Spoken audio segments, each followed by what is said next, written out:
The views and opinions expressed in this podcast are those of the individual guests.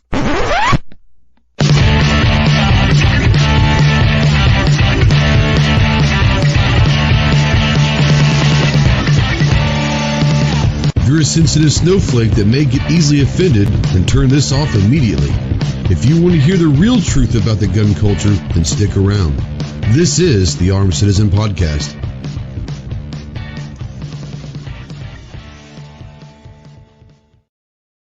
What is going on, my Go Squad? Welcome to the Armed Citizen Podcast Live. This is episode number 206. Today is Tuesday. I believe it's August 31st, 2021. We are live, as always, on YouTube, Facebook, Twitter, all of those crazy platforms. If you're out there live, go ahead and say something. We don't know that you're out there unless you do. If you want to call in, yes, you can call in or text into the show. Go ahead and utilize the Ghost Tactical Hotline presented by our good friends Rod and Shelly Gates over at Aegis Gun Care. That phone number is 530-364-4678. If you're out there and you're a veteran, anyone really, but especially if you're a veteran and you're in that hole and you're struggling to find the light in hell, you're questioning if there is light still out there, please call me, text me, email me 24/7. I cannot give you any medical help at all, but I sure as hell can be probably a pretty good ear if you are looking for someone that can help you. We're going to have some friends on tonight that can definitely help you, but remember two things. One, you are not alone. You have a lot of brothers and sisters out there that are willing to help. And two, the world is a much better place with you in it. So please, please, please utilize the Veteran Crisis Hotline, 1-800-273-8255. Once again, 1-800-273-8255, and press 1 if you're a veteran, the Veteran Crisis Hotline. We are spotlighting, as always, United States Marine Corps. If you have any questions on what it takes to become and earn the title of United States Marine, visit the website, marines.com. And as always, we are a proud member of the Self-Defense Radio Network. It's a great place for like-minded, pro-gun, pro-2A, pro-freedom podcasts all in one place. A lot of your favorite podcasts are already over there. So please check out selfdefenseradio.net. Let's get this off of my ugly mug and bring in some of our cohorts. We've got one that's on his way, but from the great state of Texas, our quasi-co-host for this shindig, he's going down with the ship with this no matter what he says. From the great state of Texas, the tactical leprechaun himself. Speaking of viruses, how you doing there, buddy? I know, right? Yeah. Just call me CloverTac 19, I guess, at this point, right? Clover 19, that's right. Yeah, not confirmed, but definitely having some issues, aren't you? The only reason I think it's not confirmed is I just haven't gotten a test. Right. At this point, I think that's the only reason. And I don't think there is a reason with circumstances, and let's just say, I don't want to give away all my personal life, but circumstances and other things. There's not really any reason to get one because it's pretty obvious. No, it is pretty obvious, yeah. Before we say hello to our friends, I do want to send a shout out. Mandatory carry out there. This is a $6 super chat. It says, early in case I can't make it home in time. Keep fighting. Ghost Fix said she tuned in. Appreciate you, brother. We do not ask for, nor do we encourage super chats, but just know that every dollar you guys spend on super chats go to our brothers and sisters downrange overseas, our troops over there. So before we go, I do want to send a heartfelt message out to the families and friends of 11 Marines, 1 sailor, and 1 soldier that were needlessly and senselessly murdered in Kabul last week. Anyone and everyone that spent time over in Afghanistan, please remember all of your efforts have not gone forgotten by the American public. Thank you for keeping us safe, and we wish you the best. Everyone that has been over there and is questioning that you were doing the right thing, you were pointed and you went, no questions asked. But circumstances have changed, and I don't want anyone over there that's still over there or just gotten back or spent time over there to ever think that you were you've been forgotten. So big shout out to the families and friends of the victims of political murder that happened in Afghanistan last week. So that being said, let's try to bring it back on some of a happier note. We've got two friends of ours that have been doing. We talked earlier about the Veteran Crisis Hotline, and we do that every week, and we hope people are out there utilizing it. And it's not just for veterans; it's the Suicide Rapist Hotline. But you press 1 is for veterans. But two guys that have been doing a lot of work for a lot of their adult lives, for sure, and bringing a lot of awareness to the mental health side, especially to the firearms side. So from Walk the Talk America, a good friend, Michael Sedini. What's going on, Mike? How you doing? I'm good, man. Muted. Thanks for having me here today. It's been a while. It's been a while. You've been a busy man, as always, doing a lot of good stuff. So it's good to have you back on. And our other homie, he's with Walk the Talk America. He's also with Zephyr Wellness, the man who is the golden child right now. And look at him. He's all clean cut. He looks all nice. He even did his hair. Holy cow. We've got Jake Discretion. What's going on, Jake? Hey, buddy. I actually have scruff, and I have to comb my hair. You cannot roll out of bed looking like this. No, I have to comb my hair because it hides the gray. I just say to hell with it. I said to hell with it. I'm just rolling with it. I don't care anymore. No, we all can't look like, Mike, Mr. Supermodel over here and swimsuit model. Yeah. Or was it Bugle Boy? Let's be real. Was it Bugle Boy? Don't lie. Forever 41. Forever 41. New fall fashions. Oh, Lord. Well, I want to kind of jump in, and I know you guys have been doing separately, but also together, been doing some amazing work. And we're talking about mental health and firearms. And this is a subject that we all, the four of us in this room, talk about a lot, and we're trying to get involved in a lot of things. But it is kind of like the redhead stepchild that no one wants to really bring up in the firearms industry because of statistics and because of the stigmas and all of that. And I know it's been a long, hard roll for Walk the Talk, but I know you guys have made a lot of great progress. I want to bring Mike in first, and kind of for people that have been living under a rock for some reason and haven't heard of Walk the Talk, can you kind of tell us real quick where it started, the idea, and kind of where it has evolved to in the last few years? Oh, man. We don't got enough time, but yeah, you started in 2018 off a chance meeting with someone asking just a very deep question. In my opinion, it was just like, hey, if everybody blames the firearms industry after there is a mass shooting and you guys say it's a mental health issue, how does the mental health community and the firearms industry work together to find solutions? And there was no solutions. So I started this organization without really having a clear direction of what I wanted to do. I just wanted to do something. And it's just evolved over the last 3 years to what it is now. And I guess the short answer to what it is now is, regardless of how you feel about firearms, and I think everybody listening around here is just like myself, is pro 2A. But even if you're, on the fence about firearms or maybe even anti-firearm, this is an organization where you could say, I like these guys because they're actually doing something. When you see tragedy and everyone always says, we need to do something, and nobody knows what that something is. Well, we're that something. Right? We're the alternative to legislation and absolutely doing nothing. Right. So we're in the middle there. So that's what Walk Talk America is. We do our best to get people the help they need when they're in a time of crisis without fear of consequence. And we educate. I mean, that's what we do. Yeah. I remember a few years ago when we first met, and we were having a discussion. And something you said back then has stuck with me this whole time, because I think it's a wonderful thing. You said, people every day talk about the cold, the average everyday cold, or putting a seatbelt on. People talk about that, and it's just everyday talk, and no one thinks about it.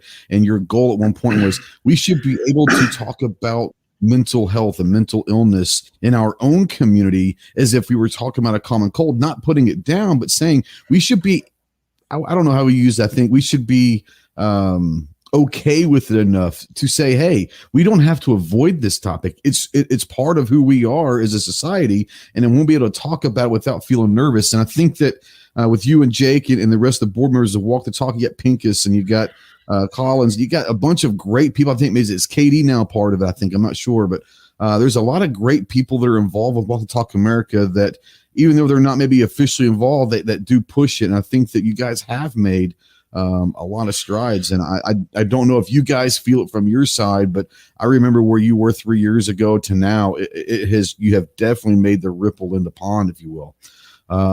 Let's bring in our other. Go ahead. Don't discredit what you and Clover have done for us as well. You know, I feel like you. Well, I think you have a lot of people that believe in what you're doing, and I think that's where it comes. It's easy to get behind something that you see that you believe in yourself. You know, people that have fought through it, and more importantly, you see the passion that you and you guys bring to the table, and you're saying, you know, we're not just going to knock on the door, and if they don't answer, we're going to walk away. We're going to kick the door open, make you listen to us. And sometimes it sounds bad, but sometimes that's exactly how you have to play it. There are people that don't want to hear, they don't want to listen, they don't want to have the conversation, but after they do, they're like, you know what? Why haven't we been having this conversation for a lot longer? So the stigma is still out there. We have a long way to go, but thanks to you, it's definitely, at least in our community, in our industry, it's getting better. The next guy I want to bring in is Jake. And Jake is a part of Walk the Talk America, but he's also a certified counselor with Zephyr Wellness, and he's been fighting the fight, not just in the firearm industry, but in life in general for a long time. So Jake, I want to bring you in and let people know your background and how you maybe have gotten involved with Walk the Talk and with Sedini. Thanks, Trey. First of all, I apologize for being a little late. I had Central Time in my head because that's where you live, and I'm not on the ball. I'm not Trey on the box either, so it's all good. If Mike hadn't texted me, I'd be like, "What do you mean? I've been an hour late." I really appreciate it, Trey. So, brief history. I'm not big into verbal resumes, but people need to know background. So I'm a marriage and family therapist by trade, and I'm licensed here in Nevada. And it is Nevada for those of you who are on the East Coast, not Nevada. There's no H, there's no W. It's Nevada. I own a company called Zephyr Wellness. We do outpatient counseling. Got a couple of locations here in Northern Nevada, in the Reno Sparks area where I live. And it's also not near Vegas. Mike's in Vegas. It's about 6.5 hour drive. And we do a lot of things. I wear a lot of hats in my community, but specific to this conversation, I've been a lifelong gun owner. I was never part of the culture until I joined up with Mike and WTTA. But I was raised in a family full of cops. I do have an uncle who killed himself by firearm back in 1985. I was 7 years old. And so I'm impacted by this, but I have a good friend who I've known since my early college days, who's the general manager of a local range and retail store here called Reno Guns and Range. His name is Jordan Slotnick, and his mom owns it. And they're the premier place to go around here. And he and I have been talking for a long time about how we intersect these two professions. And then one day he texted me, this is early 2019. He says, "Hey, have you heard of Walk the Talk America?" I said, "No." So I looked up them, and I put them in air quotes because now everybody knows it was a one-man show with Mike running it. Yeah. So I emailed them, and they wrote back immediately. And why I was emailing them was because I had a podcast, and I still do, called Noggin Notes. It's a mental health podcast to try to get unique and diverse guests. And I thought, what a cool guest this would be on the podcast. So Mike, obliged, and we started talking, and podcast went for about an hour and a half. Then we talked for another couple hours after that, and after that couple hours we were BFFs. And I realized I was in a position where I could make some real actual change, because I'd been on the fence about where to go with this thing. Being a lifelong gun owner and a concealed carry permit holder in Nevada, I was closeted, and after kicking it around a little bit, I realized I couldn't straddle the issue. I had to come out of the closet more or less as a gun owning clinician. And there's some risk involved with that. And that's some of the stigma, is that my own profession, our own people, for as non-judgmental as we like to advertise ourselves to be, are not sometimes. And one of the judgments we have is against gun owners. And I immediately started down the path of researching what this was and how it looks. And I happened to also be chairing my licensing board at the time. So for those of you who don't know, if you're in any sort of profession that, needs a blessing from the state to do what you do, whether it's in contracting, construction, psychotherapy, medicine, haircutting, you need a credential usually so that the state can reasonably certify to the public that you're possess the bare minimum competence to perform. So as comforting as that is to everybody, we like to achieve a little more than bare minimum. But I was chairing this licensing board, and that put me in touch with a lot of different colleagues across different professional stripes. So social workers and psychologists, drug alcohol counselors, that kind of thing. And I realized that there's an opportunity here to teach clinicians about firearms culture, and we could get continuing education credit for that. So when you renew your license, you need these number of hours of continuing education. And what's often emphasized is cultural competence. I thought, what a great idea. We could teach cultural competence of firearms community so that we destigmatize this for the clinicians because, and this is important, in 2017, the Pew Research Group did a poll survey, and they found that about 42% of Americans either own a firearm or live with somebody who does. And I thought, wow, that's half of America. That is half of our clientele. And I think we need to not be ignorant with these folks. And when we're talking about suicidal ideation, particularly with youth who may have access to guns that aren't stored responsibly, we need to be competent in our language and our vocabulary when we work with firearms owning patients. So we set out to do that. But then along the way, I thought, wait a minute, there's two sides of this. As I started getting integrated in the gun culture, like I said, I wasn't a part of the culture until I met these guys. I started going to some shows and so forth. And down in Arizona, I got to meet, KD and Argo and Pincus for the first time and a bunch of other people that were just supremely impactful in my life and have been ever since. And I realized we have to do the other side of that coin. So training clinicians to be competent with firearms owners is met on the other side of that coin with teaching firearms owners not to be afraid of counseling. I think I realized that there was a barrier to care that looked something along the lines of suspicion and uncertainty, thinking that we were going to just pick up a bat phone to the government and tattle on you or call CPS if you're out shooting with your kids and you have anxiety or whatever. And that's just simply not true. And I realized I had to carry that forward and really demystify what counseling is for people. So we invite them in to get treated, get the help they need so they don't go diving into pill bottles or booze bottles or wreck their marriages or, maximum take their own lives. So that's kind of how I came into this. I started authoring some curriculum, and then I realized that, I have a strong role to play. So, get long-winded on this, but nobody's really interested in that, I don't think. Well, that's why you're here is I think that you guys are on the front line of, and this is an incredibly important battle for the gun industry because and both of you brought it up, as soon as there is a mass murder out there, what's the first thing that our side does when they start pulling up statistics?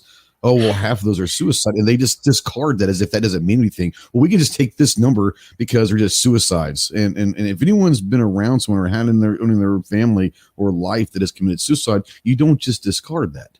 You don't just say, well, it's just a number. And I think that is a problem that I get why our community and our industry does that, because we want to minimize the effect of those numbers. But you're minimizing lives as well. So I think it's great. Real quick, G-Web's brought up a question out there. He says, are the WTTA guys aware or working with Brooke Cheney from A Great Start Shooting School who does a suicide prevention Saturday video series? Yeah, we just had Brooke on our podcast, plug for the podcast. It's called Suppress Surprise, yes. Guns and Mental Health. And we had Brooke on a while back. She's awesome. Absolutely love her in the DC project and all her colleagues. We are huge fans, and we do correspond frequently with her. Absolutely. Mike, I want to bring you back. Before we go, Clover, do you have anything you want to bring in or ask before we move on to the next subject? I was going to talk about, when Mike was talking earlier, kind of talking about the early days and getting started. It's interesting and it's fun to look back now, because since that time, over the last, especially with last year and all the lockdowns, that created a lot of situations for a lot of people, obviously. from losing their jobs to, their businesses to just being cooped up at home with the kids for months and months on end for some people, right? A lot of mental strain and stuff for a lot of different people. Luckily, my kids are grown out of the house. I didn't have that to worry about. Financially, I don't really have, things of that nature to worry about. So I'm blessed in that sense and didn't have those issues. But what was interesting is seeing the amount of people that I heard that utilize Walk the Talk America and services from the website and other things, right? Because it's one of the things where you talk about it. You guys kicked it off. We talked about it. We've started the ball rolling. We continue the conversation. We do all of these things. And it's really cool when, don't get me wrong, it's nice when you can directly help somebody that you see that's in trouble and you tell them to go there. But it's even cooler when somebody tells you that they utilize that service and you're like, really? You're like, and they're like, yeah, you know who I'm talking about? I'm like, I absolutely know who you're talking about.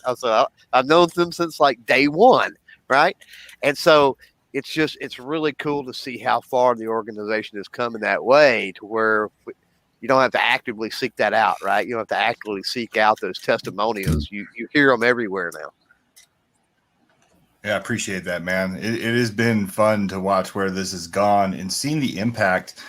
One of the really cool things about it, because it's like sometimes I feel like we're in our own echo chamber in the 2A bubble, and we get love from the 2A no matter what, right? Like people, as soon as they figure out that we're not there to take guns and we're looking for these alternative solutions, everyone always comes around. But what's cool is the effect that we've had on everyone outside of the firearms community. Jake and I are going to be doing some consulting work up in Oregon. Like that's one state I would have never believed that would have bought into what we're doing. Right. And they're flying us up there and we're going to go put in some work and help them and train some trainers and that type of deal.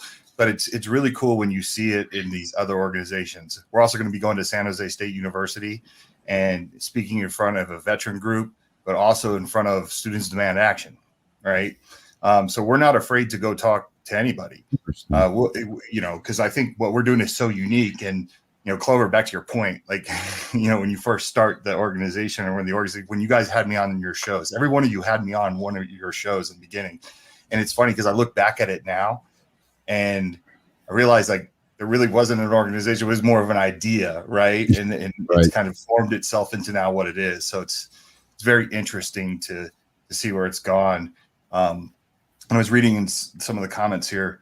I just kind of want to make the point that, when there's no drama, when there's no mass shooting, there still is a mass shooting every day, right? The number that we lose in suicide to firearm is more than any mass shooting you can imagine.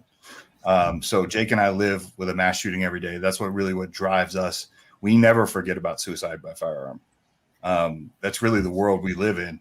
And I think we need to do a better job of kind of shining light on that, because we don't need to use that number just as a defense in any kind of situation where people are trying to demonize us after a mass shooting.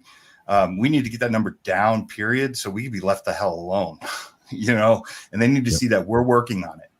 And I think that's when other organizations or people out there that are on the left or maybe anti-gun or gun neutral, when they see that the firearms industry itself is coming forward and presenting these solutions, saying, look, we can't give you legislation, but we can, put this flyer in the box that helps people, take free and anonymous mental health screenings, such as like ArmsCorps does.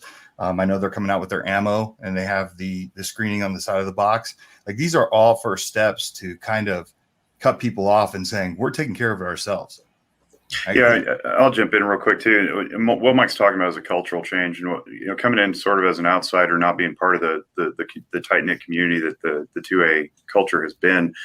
I am seeing this slow warming to the presentation. We're offering practical things like changing language.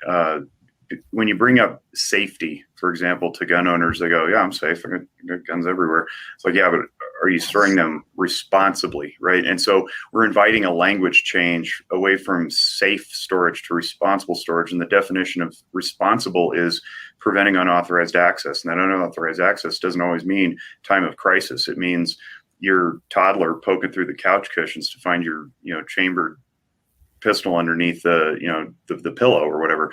It's like, practice is something that Mike says all the time. He says, practice unlocking your quick access safe as often or more often than you do putting lead on target downrange. And I think that's brilliant. It's a very practical, easily implementable strategy that we can get out so that the culture starts changing. It doesn't have to be this big invitation to professional psychotherapy. In fact, I'm trying to work myself out of a job, but I'm trying to keep people out of my clinical office. I'm trying to keep people out of the agency, and giving them tools and resources. And I'm trying to teach people the same stuff I learned in graduate school so that they monitor their own emotional functioning, and they know when they're getting a little out of balance, and they can bring themselves back in. Not everybody needs to level up to walking into the counseling agency and filling out the paperwork and billing insurance and all that stuff. A lot of the stuff you can do on your own. I mean, somehow our humanity got here over the last 40,000 years of its current iteration.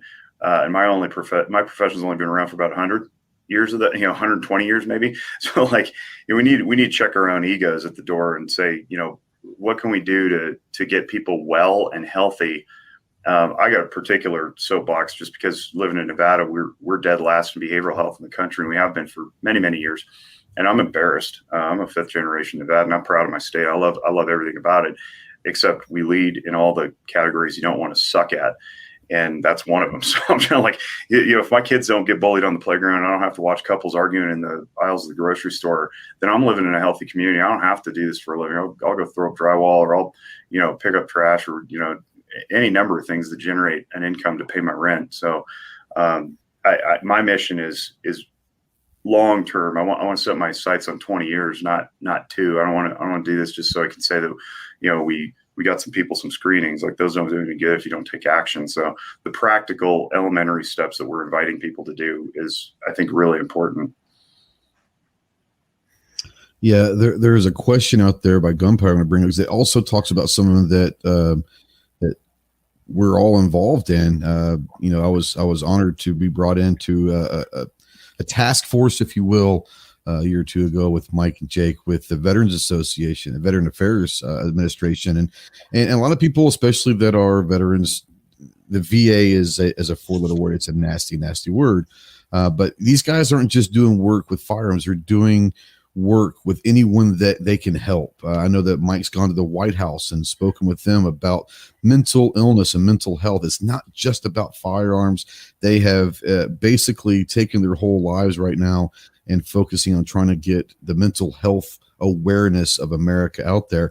But Gunpowder Beauty out there says, with the chaos that's happening right now, with the struggle of a lot of military members are going through, what options are available to help these difficult times? There's a lot of options out there, but just let me tell you this right now. If you know a veteran out there, or even someone that's still active duty, that's going through problems, the biggest problem that I see, and I want to have Mike and Jake jump in as well, from what their experiences are, but from my experiences, which even just trying to get them to talk about mental health, is we're very proud, very ego-driven, very tough-minded people that don't want to admit that there's a weakness in our mind. And we've all been through it. Whether you're a veteran or not, everyone goes through times where we go through hell at some points of our lives. I think the biggest thing that most people need to do, which is the hardest step, is to say, I need help.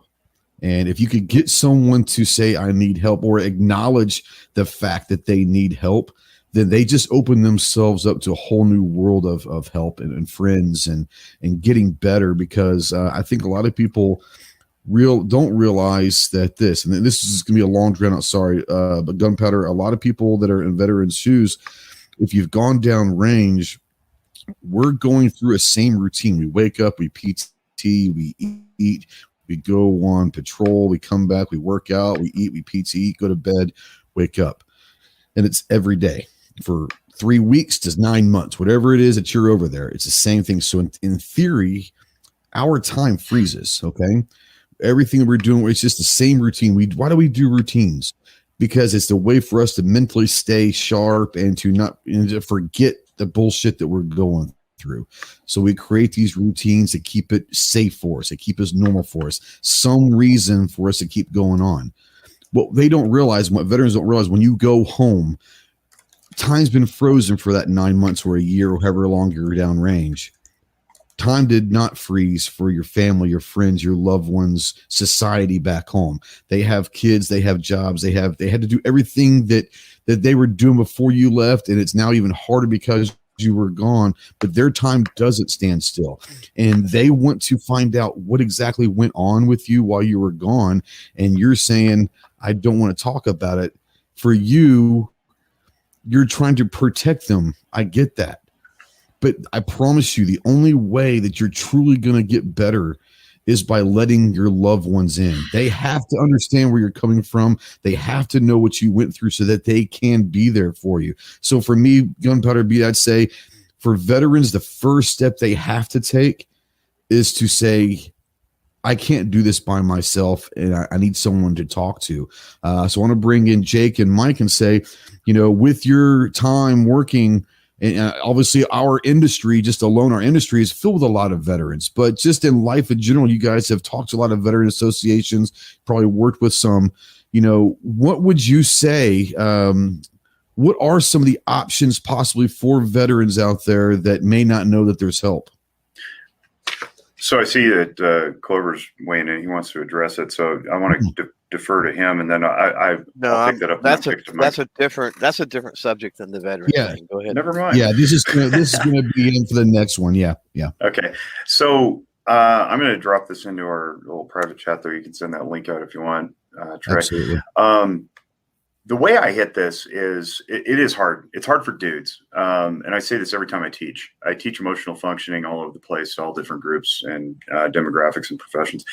And I think that the way in through acknowledging that you're struggling is to start with knowing how your brain operates. So that link there, I'll take you to a series of videos that I did on what emotions are, how they work, and understanding the difference between cognition, which is your thinking, your reason, your logic, and emotion, which is your limbic system. I'm pointing here because that's where your limbic system is, and your brain's kind of in the middle of the rear section. And when I teach this stuff, what it does is it educates, right? It says, hey, this is actually going on. It's neuroscience. It's a necessary physiological function that your body's telling you to attend to. And when I teach it to dudes, like, they get it. Like, they go, oh, okay, so I don't have to be embarrassed by these feelings that I'm having. And, there's this old trope about, I'm going to go to the counselor and talk about my feelings. And it's like, well, yeah, because it has a neurological basis in needing to navigate the environment. So that's one great way to do it, is just become self-aware of what your body's trying to tell you. And the other thing that I say specifically to veterans, and I ripped this off from my clinical director, Jesse, who had a patient one time who is a veteran. And he said, he got the same instruction from Jesse. Jesse taught this to him, and he goes, I realized that if we're on a ruck and I turn my ankle and I don't tell anybody, I become a liability to the entire group that I'm walking with. And he says, I have to do the same thing with my own mental needs, my own psychological well-being, my own emotional fitness, if you will. So for him, that was a light bulb moment, and it was a direct analogy to something practical that he had experienced. And we would say the same thing. Like, if you're struggling, you're struggling, you're a little bit off, you're oversleeping, you're drinking too much, you're undersleeping, you're not eating well, attend to it, because before you know it, you will become a liability either to your family, your spouse, your employer, to your employees if you're an employer, and your manager. So it's not just about sucking it up and pushing it down. And one of the things I talk about regularly is you end up, it's not just some woo-woo thing that goes on. Those neurochemicals that pump from your brain, they have to go somewhere. And if you don't dispense of them in an appropriate way, one of those ways is discussion, active talk therapy, or just talking with a friend even. Exercise is another way of moving it through. If you don't attend to those things, they get stuck, and at a cellular level, your body will start to deteriorate. So you end up becoming physiologically ill as well. And that can manifest over time into these mystery ailments like, back pain and joint aches and fibromyalgia and migraine headaches and all sorts of things that medical doctors go, I don't know, all your tests come back fine. You check out, okay, I don't know what to tell you. It's probably emotional. So those are the two aspects, like learn your emotions and then acknowledge when you're starting to become a liability to everybody else. You're putting other people at risk, not just yourself. There's something that you bring up there, and I think that unfortunately, I think there are a lot of times when, and I'm just going to use a veteran, but anyone that's been through something traumatic in their lives may not even realize that they're drinking too much, they're sleeping too much, or sleeping too little. They mentally, because let's be real, it is an illness, it is a disease, and there are things that they may not know that they are doing. They may not realize that their personality is completely different than it used to be last week or last month or last year. If you're in that situation and you notice someone that has dramatically changed their lifestyle and all that, Jake, I want to ask you this. From someone that is a loved one of someone that could be having some mental health issues, how do we approach them to encourage them to seek help without feeling like they're less of a person? Oh, I guess back to the original topic of the quote unquote stigma. And I hate using that word because it's overused and it's lost a little bit of meaning. But we have to turn it into not just an acceptable discussion, but one that's necessary. And we have to empower people to know how to ask questions. And the best way to do it, I mean, I know no other way. I just kick open the door and walk right in. I'm the same way. I just say, hey man, you seem a little off lately. Like that's all it has to be. We're not training people to be in, junior clinicians going diagnosing people. Please don't do that. Just say, hey, I'm noticing that this change, and I don't speculate as to what it is, because that could arise defensiveness in the person as well. Just say, hey, I care about you. It looks like the departure from what I knew you to be. What's going on? And then shut up and listen. like as one of my professors used to say, catch a bubble. Like. Yep. And then sit on it. And it's amazing what will come when you just simply acknowledge from a place of love and compassion that you care and that you notice. Because a lot of times people just don't even think they're on anybody else's radar. And then the people who are observing it get that weird, like, I don't know how to deal with this. Just ask. And that's the best way to do it. And then we got to be comfortable, with the answer that comes out of their mouth too. Well, that's true. That's a whole nother discussion and all that. But yeah, it's just one of those things. I think that there are a lot of things that we all have to recognize. We have to recognize when we see a personality change from someone that we love or know, or at least know and care about. And then the also thing is if someone's telling us that, hey, something seems different, don't automatically throw that defensive shield up. Ask yourself, man, and talk. Be okay to talk about that. That's the only way things are going to happen. Once again, they're not asking that because they hate you. They're asking because they love you and they want to see you get better. So if you're out there and you are struggling, first of all, you don't know me from Adam out there, guys. Call me, text me, email me. Like I said, you're going to have people out there that are willing to help. I'm in several veteran groups on Facebook, and it was disturbing. About 2 weeks ago, post comes up and it kind of flags, and it said, please, I need someone to call me, preferably a Marine. And by the time I caught it like 6 minutes after he posted it, by the time I sent him a message saying, here's my phone number, call me 24/7. There were like 18 other people saying, here's my phone number, call me. So it was really awesome to see, there is a group out there, and it's just people that have either been there, done that, or know someone that are willing to help. Now, what we were talking about earlier with Clover is Domo Arigato Manga Rabato. Love the name, by the way. It says every firearm that they bought in a box, they get a joint NRA flyer. Is it viable or even desirable to do that for mental health outreach? And the answer is absolutely. It's already started a while ago. I'll let Mike bring it out. Obviously, Clover wants to chime in on this, but yeah, guys, talk about the flyers that either some of the manufacturers are putting in. I know that Clover has taken some and gotten them to his local gun shop, has put them in there. So there's all sorts of initiatives going on, but Mike, I want to let you bring it up first and talk about what you try to do with the industry side of things. Yeah, so we do have some manufacturers that are putting, we have everything from safe manufacturers to firearms manufacturers to even ammo. Accessories. Scopes. But basically, it's our mental health flyer. It leads to our screenings. it's got you can use it different ways. So you can have it in your firearm shop. You can use it as a trainer. But what we're really trying to do with this, because they're free and anonymous, it leads to our website. There's about 13 different screenings on there. Once again, free and anonymous. Those are important for gun owners. And you can go and just kind of see where you're at. It's a screening. It's not going to change the world, but anecdotally, I have plenty of stories where people have said, I went on there, I didn't like what I saw, and now I'm seeking help, and thank you.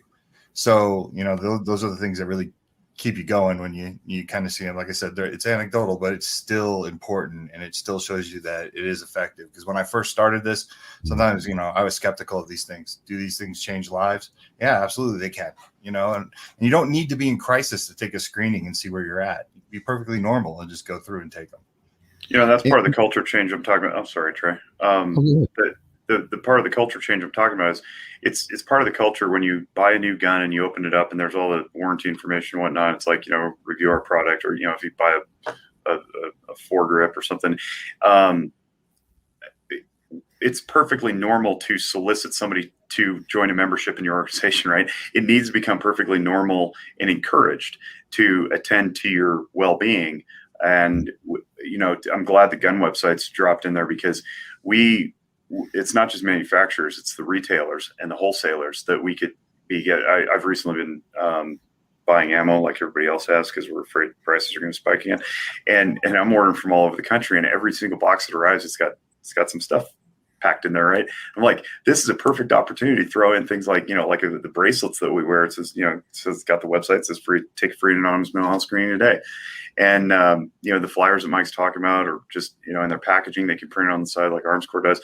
So if you guys in the listening audience have connections to those types of people, we would love to hear about that, so we can reach out and make contact. And, mag carriers and, all sorts of anything that you can think of that would go with the gun community, including outdoors products. I mean, targets and throwers and all sorts of things. We throw it in everything. And the more we get out there, the more normalized it becomes. Yeah. I put the website, the WTTA, it's a resources tab. And I printed out the 8.5 by 11, and I take them down to my local gun shop, and I don't put them in the boxes. I don't work there, so that's on them. But I have a stack on the counter, and they put them right there by the cash register. Where they buy a gun, they're there. Whether or not people grab her or not, it's up to them. But they're there. And I know that Clover has done some really cool work as well. So I'm gonna bring Clover in. And I know he wanted to address this whole thing about what you can do. But you're right. Anyone can print out a flyer or a resource on the website and take it to a retail store or your gun range or whatever. But I wanted to bring you in, Clover. I know that this is something that you've been doing for a while. Yeah. First, I want to address the website. I mean, there's a lot of talk about the screenings, which are great. Mm-hmm. Probably the marquee thing of of Walk Talk America is the screenings. I get it, but don't discount. There's a section there that's like resources we love or something along that lines, and talk about going above and beyond and getting other opinions, and the podcaster there, like Jake's podcast, and various other things for you to maybe learn more about your mental health, right? Like, I'm really big on self-awareness. I'm not a therapist or anything like that, but here's the thing. I heard this once before. People talk about, in order to practice medicine on somebody else, yes, you need to go through school and you need to get a license and you need all that. But all of the information that is taught to those people that become doctors is readily available for everybody to learn. And for you to learn that, so you have a better understanding, not just of your physical well-being, but your mental well-being, there's nothing wrong with that. So utilize those resources, and you can be better prepared to maybe identify problems with somebody else. Or more importantly, at least I think, identify issues going on with yourself before it becomes overwhelming. Now that out of the way, talking about the flyers. Yeah. So what Walk the Talk America has done so far with going to the manufacturers and stuff like that, it's wonderful. It's great. What we can do as individuals, I think is better, even though what they're doing is great, because while they're not going to be able to get in a perfect world, we hope that one day it happens. They're not going to be able to get every industry manufacturer to stuff those into their product. Let's be honest. But if we take the time to print these off or download that PDF of the flyer, and we go to our local gun shops, which I have several here in Texas, every single gun, new, used, doesn't matter if they bought it off Gun Broker and had it transferred there, doesn't matter. Every single firearm that goes through those gun shops gets one of those flyers. It doesn't matter the make, the manufacturer, or if it's a week old or if it's 100 years old, it gets one. And that's something we can all do, which collectively across the nation, think about that with gun shops. And then also think of the people that affects, the people that helps. Think about the reach, right, that you get with that. And that's something that Mike and Jake and the other ones, they can worry about more of the core fundamentals with the trainings and the other things, right? And they don't have to worry as much about the reach aspect of things. That's something I think that we can, on a voluntary basis, as people out here that care about our fellow man, take it upon ourselves to visit a couple of gun shops and make that happen.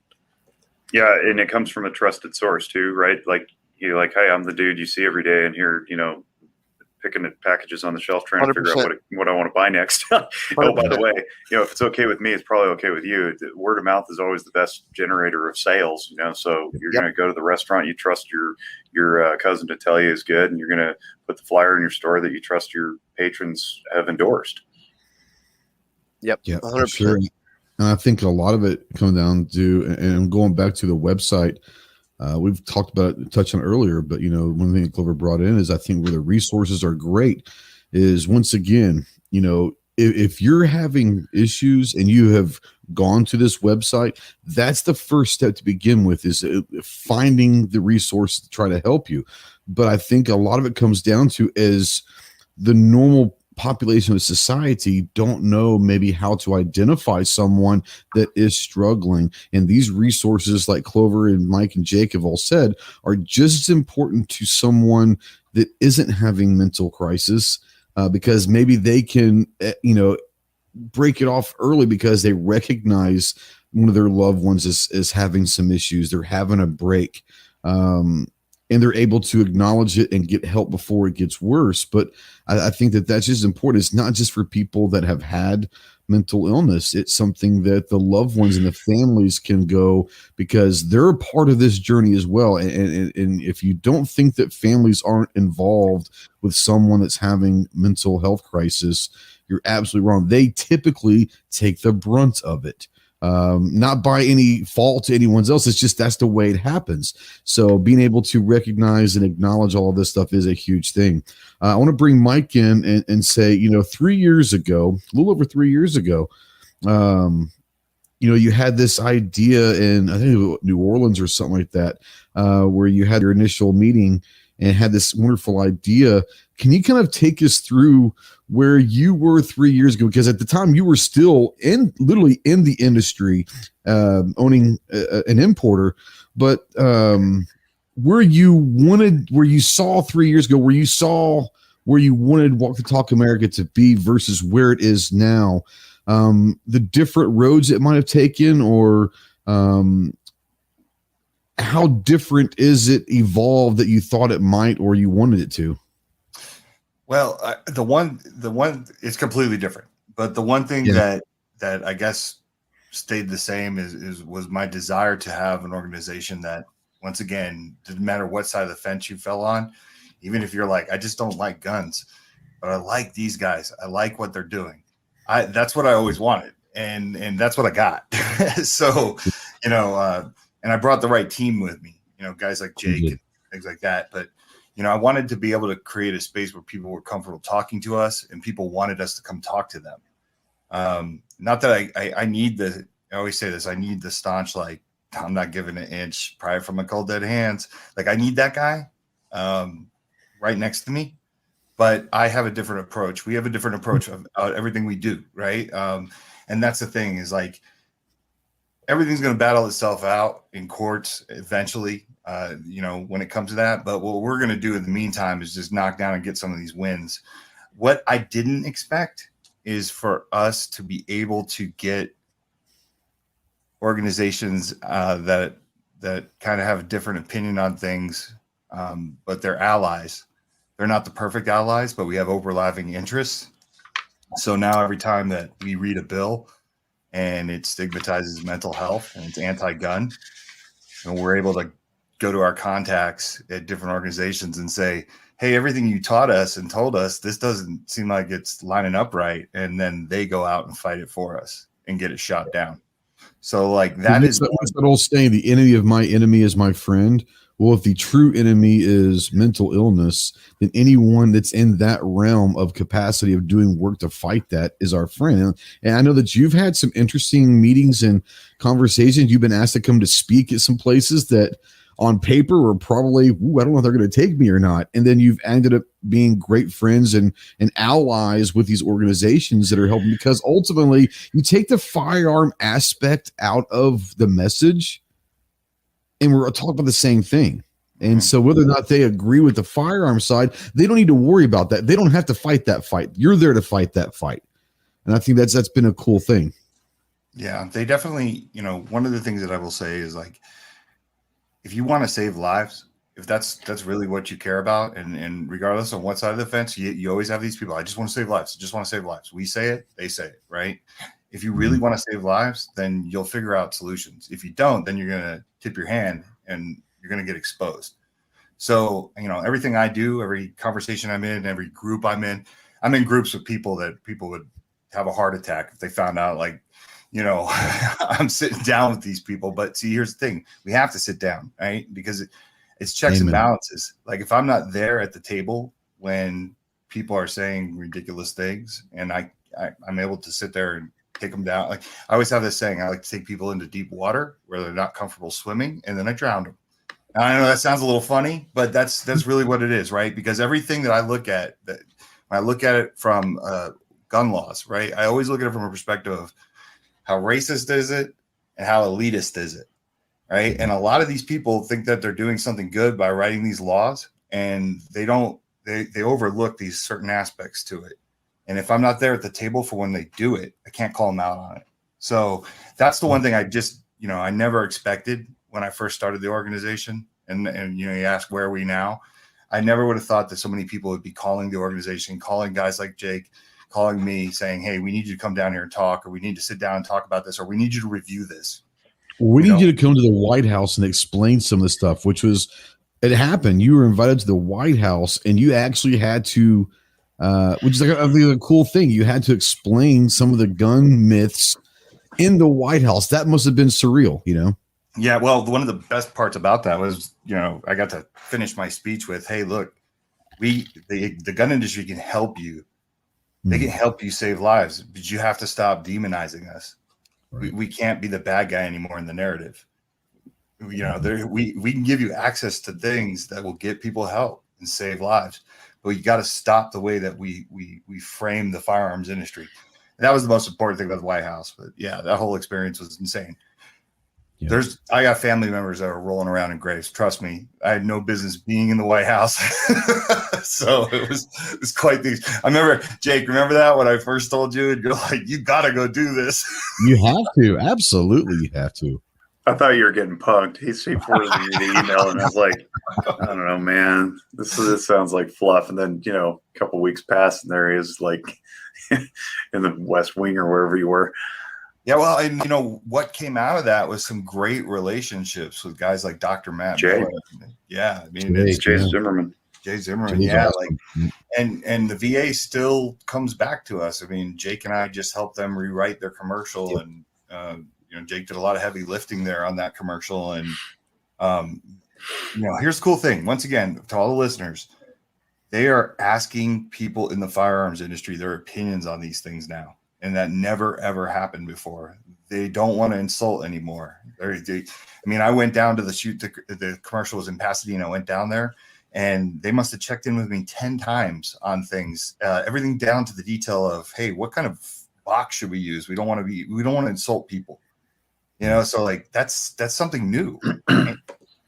From my perspective, I'll add that I never anticipated that I would be teaching gun culture to physicians. So I thought it would always be under the umbrella of this walk the talk thing, whatever. But I've since been getting one-off requests. Bullet Points Project, if nobody's familiar, there's a lot of these like gun violence research groups out there, and they're doing good work. They're researchers. Sometimes not clinicians, and so they don't know the in-office interaction with somebody who's struggling with their marriage or whatever, and how to go about asking a question like, where do you store your firearms? They just fumble and go, do you have any guns in the house? And so I'm getting to teach people how to have a more competent conversation and lead with the presumption that they own guns rather than tiptoeing around with the presumption that they don't. And that's changed so many interactions, but I got to present to Bullet Points, and I did a half-hour webinar. I had a whole bunch of firearms laid out in front of me, borrowed a bunch of stuff, talked about locking devices and responsible storage. I went through different calibers from the smallest to the biggest, showed all this stuff on screen, right? And it was designed for anybody who wants to attend, from attorneys to physicians to whomever. But also the University of Nevada School of Medicine asked me to do a Firearms 101 course where I did the same thing. And then I went through our presentation that we give, and I talked for 2 hours on that. And I was like, when did that happen? When did I become this guy who's teaching doctors about like gun functions? This is crazy. So for me, that's a real blessing. Like I just get to be a conduit through which this information flows. And when I talk in a very non-attached way, and I call the cultures the way that they are. My profession is not perfect.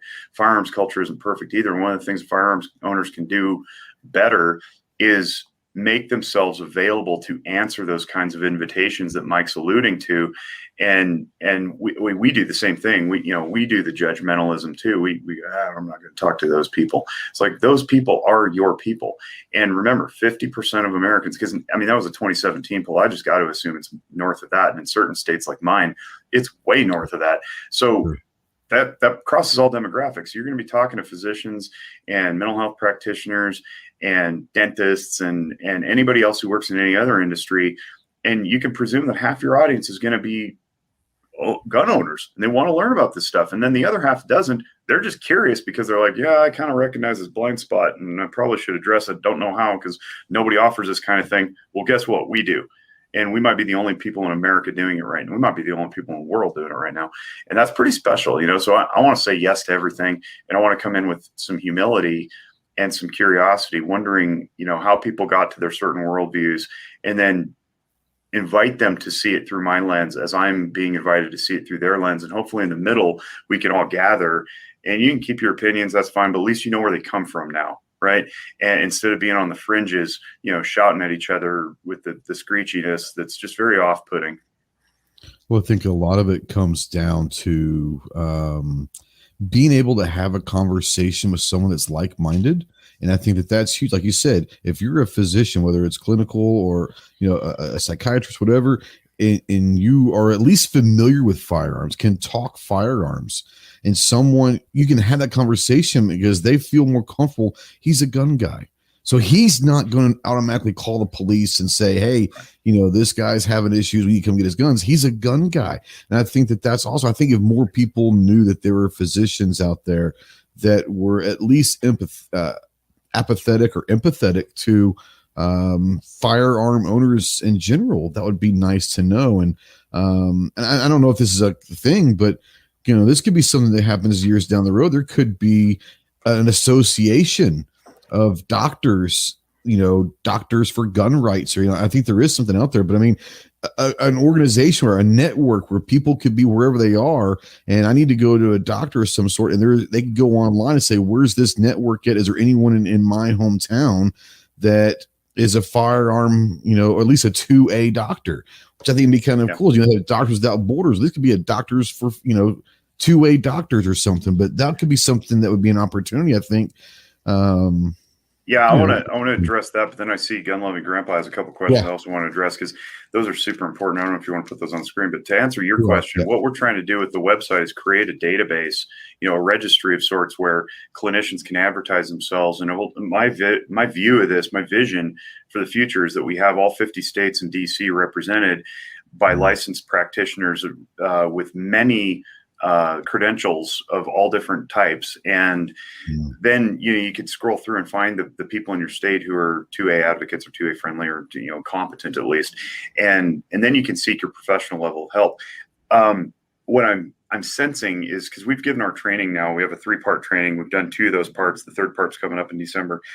I'm sensing that clinicians, in the same way that I was afraid to come out of the closet, don't want to offend, quote unquote, their peer colleagues, and they don't want to lose their friends or whatever by tacking up their shingle and saying, yeah, this is who I am, this is who I treat. Like we have all different specialties in my profession, and we have no problem advertising those. But for some reason, when it comes to firearms, we're still skittish about it. And I think it's just a pure judgment, and I hate that. Like I hate it. So I'm trying to fight that the best I can, and hopefully the voice gets augmented a little bit. But I want to tackle a couple of those, because the somebody who doesn't want help.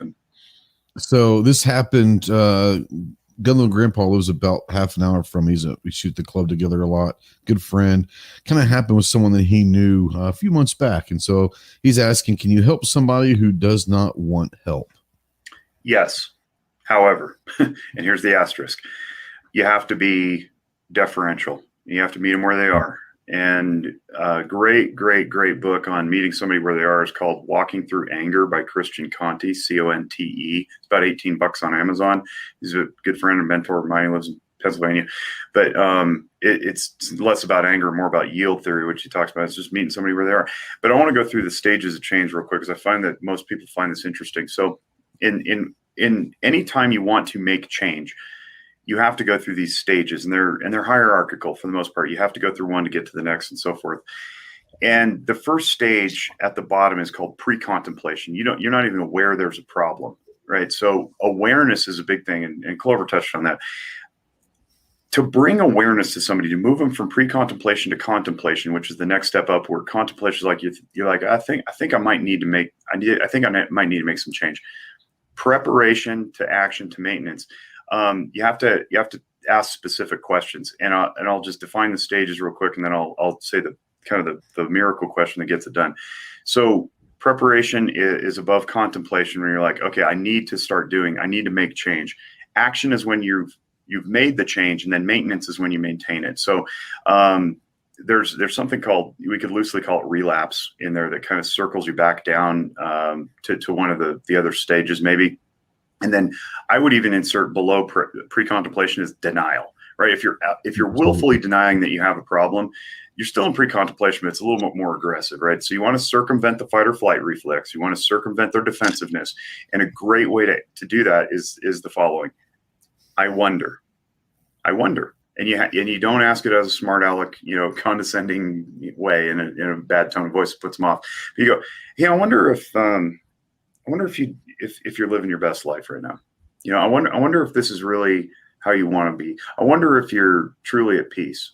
I wonder if maybe it's time for you to make a change somewhere. Very casually, very innocently, but again, full of love and compassion, not condescending. And you go, I wonder if maybe it's time to think about making some change. And one of the examples I use, like if you poop your pants, pre-contemplation is you poop your pants and everybody else can smell it, and they're like, hey, where's that smell coming from? And you're like, it's not me. And then they get a little closer, like, I think it's you. In fact, I'm seeing some brown and trickling down the inside of your inseam there. And then you move from pre-contemplation to contemplation, go, well, maybe I need to make a change. And then preparation is like, I think I need to change my pants. And then action is you actively go and like change your drawers. And then maintenance is you're clean, right? So, but so people can sit in pre-contemplation for a long time, especially if they practice whatever habit they've been doing for a long time. Some people like sitting in their own poop, and they're, it's comfortable and it's theirs and it's warm and they know it really well. And everybody else is like, dude, you look miserable. Now you got a rash, and like maybe we need to talk about changing your pants. So you can't come barging in and be like, hey, I'm effort. Change your pants. You're stinking up the room. No, you're not going to get an audience that way. You got to meet them where they are. And then the other one is a great question too. The fear of guts thing. Before we go to this one, I want to bring Clover in, and Clover, do you have anything you want to add or ask right now? Well, I mean, I agree with what Jake's saying there, and I like the way he mentioned and brought in the relapse. I guess my question to that would be, in that hierarchical thing, is there anything above maintenance? That's a good one. Yeah, I don't know about that. You could certainly progress to teaching other people or modeling it or becoming a leader, because you never learn anything better than when you teach it to somebody else, right? So it's one thing to become good at something. It's something very different to start trickling that out into the community and helping others, because you yourself get so practiced at it that you become exceptional, and then there's very little chance for slipping back down that ladder. I teach emotional functioning. I know it like the back of my hand now, but I didn't at one point, and it got taught to me, and I kind of cognitively understood. I was like, yeah, I get this. But then I was compelled into teaching it at one point or another early on in my career, and then I really found some utility, and then I started extrapolating it out to other instances, and you can apply it elsewhere. And so then it just became my thing. So 10 years later, here I am, and I'm like, well, I guess I'm an emotional functioning guy, and that's all I do. Like, I don't know that I can become unaware. There's an old phrase that says, once you become aware, you can no longer become unaware. I don't think I can ever become unaware of my emotions. That doesn't mean that I won't lash out at my children, for example, and yell at them out of anger, but I'm very quick to recognize it at least and pull myself back. So I would say beyond maintenance is, practice and then education. Almost. And sorry. I'm not trying to lump it in there, but in a 12-step program, becoming a sponsor or a mentor to the next person is a big part of that. And I think that is probably important. Once you've kind of mastered your demons, if you will, it's easier to spot and to help someone that's walked down. It's that old attitude I use it all the time, is a guy's in the hole and he's yelling up there, say, hey, I've fallen in this hole, I can't get out. And a guy jumps in. He says, what the hell are you doing? He goes, now we're both stuck here. He goes, yeah, but I've been here before and I know the way out. And it's wonderful. That's great. Yeah. Well, I mean, you that was a good turn of phrase that you used with mastering your demons, right? You didn't say that you had vanquished your demons, right? No. You mastered them. That means you're still living with those demons. You're just the master of those demons. In other words, whatever issue them. Yeah, you at least confront them. And this is what kind of goes on. I've got certain things that I deal with constantly, but I'm aware of it. I know what causes it. I know how to deal with it. And so that's why I asked the question about maintenance, is because I know that I have it, and they're not major issues. Don't get me wrong. I mean, I'm blessed compared to the vast majority of the people, but it's a situation to where I feel as though I'm perpetually in that maintenance stage. Right. And I'm okay with that, but anything ever high, and I don't see myself as it's going to be literally, I've mastered my demons. I'm living with them. I'm the master of them, but it really doesn't get any better than that. It is what it is. But maybe acceptance of that is the next level, right? Sure. Yeah, there's so much I could talk about with relation to, depth of self and conscious and unconscious function. I mean, I could talk for an hour about that. It's amazing. You're absolutely right. Let's go to G Webs, and he says, do you see any opportunity or strategy to challenge their fear of guns specifically? They will ignore a cigarette lighter, knife, and rope to complain the gun is unsafe. Is this something we can use? Mike's got a good response to that, but I want to give mine first, and then I can step out of the way. So I prefer not using the what about thing. There's a lot of whataboutism going on. That tends to elicit defensiveness, and then people get entrenched in their positions. What I prefer to do is lean right into the fear and go, hey, your fear is valid. Now, in the back of my mind, what I'm thinking is, your fear is probably not centered on, and this gets a little bit into the emotional functioning thing. Fear is one of the 10 core emotions that we all have. Fear is there to tell us that a threat or a danger is present. Okay. So it's possible that this person's got a negative history with firearms. Maybe they were threatened with it. Maybe one went off negligently. That's another word we want to start using more often, is negligent, not accident. Maybe they have a legitimate reason, but that reason has passed, right? So I want to keep that in my mind. The other thing I want to keep in mind is the vast, overwhelming majority of people I've spoken with who are scared of guns are scared out of simple not knowing. It's ignorance, not willful ignorance, because those people tend not to be curious and they don't want to confront it. They're not sitting in the same room taking the training. You know what I mean? They're the ones who will never change their minds. So people who are in front of you having the fear and they're like, I just don't know. I'm afraid of guns. Lean into the fear and go, yeah, that's legitimate. It's probably because you're not knowledgeable about them. And if you think about anything that somebody's not knowledgeable about, the mystery of the uncertainty is scary.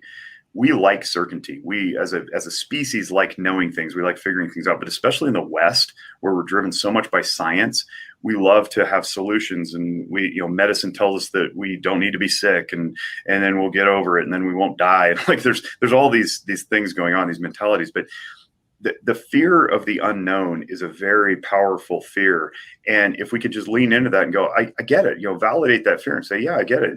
These things can appear scary, especially based on what you may have seen through media and may miss portrayals or inaccurate portrayals. And so we go, hey, and again, the invitation, meet them where they are. Hey, would you like me to show you about this? Were you interested in changing your mind? It's a long conversation. You can't have that 280 characters at a time over Twitter. You got to have a personal relationship. You got to have rapport with the person, and then invite them in and take some time. Invite them out to the range, and that's where I get say, have you? Is that something where this is a great transition? I was going to ask Mike, and historically, what have you found? Is it easier to get people to transition if you take them to the range, or at least ask if they'd be interested in going to the range?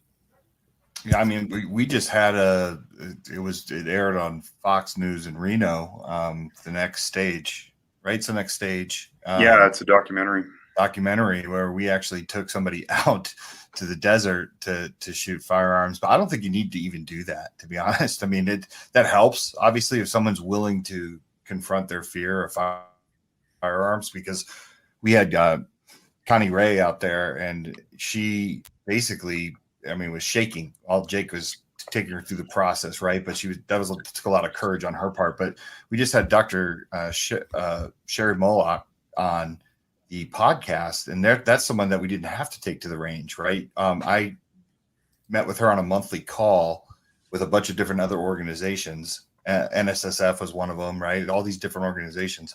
And she just started to sway her opinion about firearms and change it just from listening to guys like me and Rob Pincus talk about firearms and address firearms in a different way, because we're hitting it from all different angles, right? How it affects different cultures. So, I don't think it necessarily needs to be take somebody out to the range. If you can get them to do it, that is going to be a great way, because they're either going to walk out of there and say, like, I want to do this again, or at least they're going to change the way they feel about a firearm. I'm preaching to the choir with this audience, but we all know what it's like the first time you fire a firearm, right? You shoot it and realize how powerful it is, and there comes this understanding, but you also know that you control it, right? You control it, and I think that's very important. Let me ask you this. I think we've all seen darkness in our lives, and I've got family members that have spent months at a time in the bedroom with the lights off and, fighting illness every day. When you see, in your experience, when you see someone that has, I'm not going to say reached the light, but has seen the light or acknowledged that there is a light in that darkness, I've seen it almost overwhelm someone sometimes, almost like a rebirth, if you will. That's got to be pretty powerful to know that you're helping someone that honestly may not have been around a week from now, and maybe change their lives to understand that, hey, it's okay to acknowledge that there's this darkness in your life, and there is a light if you're willing to go look for it. But my question is, I guess it's hard. I've seen it very hard for people, even though they've acknowledged the fact that there's this darkness, that are willing to take that journey, because it's hard work to look for that light. If you're out there and someone that's in your life that is going through that darkness, we've talked about how do we acknowledge it, or how do we see that in loved ones. Once we've gotten to that point where we've acknowledged and we've helped them acknowledge that there's this darkness, at what point do we back off and let them take this journey themselves, or do we try to go along that ride with them? Man, stories upon stories I could relate. There's really two questions in there. One is, how do you help somebody see the light? And a lot of them have convinced themselves, or others have convinced them over time, that there isn't a light, and that's not true. If I believed that mental illness was something that was an immutable characterological trait that we could never change, then my profession wouldn't exist, and I'd be out of work, because no one would ever heal, recover, rehabilitate, grow. So I just fundamentally don't believe that it's true that somebody's stuck there forever. So I have to operate from that base first. And then it's my job to, again, the invitation and the desire on behalf of the person I'm speaking with to want to make the change. There's the old joke that says, how many therapists does it take to change a light bulb? And, the answer is one, but the light bulb has to want to change. So actually, I've never heard that, but that's hilarious. Yeah. So, there has to be a desire, even a little twinkling. And sometimes that desire comes through compulsion, when you finally face with the choice, like fix this or lose your job, fix this or lose your wife, fix this or go to prison. And some of the best therapy I've done is through some of that compulsory counseling. Parents are dragging their kid in against as well. I don't think I have a problem. I like getting Fs, whatever it is.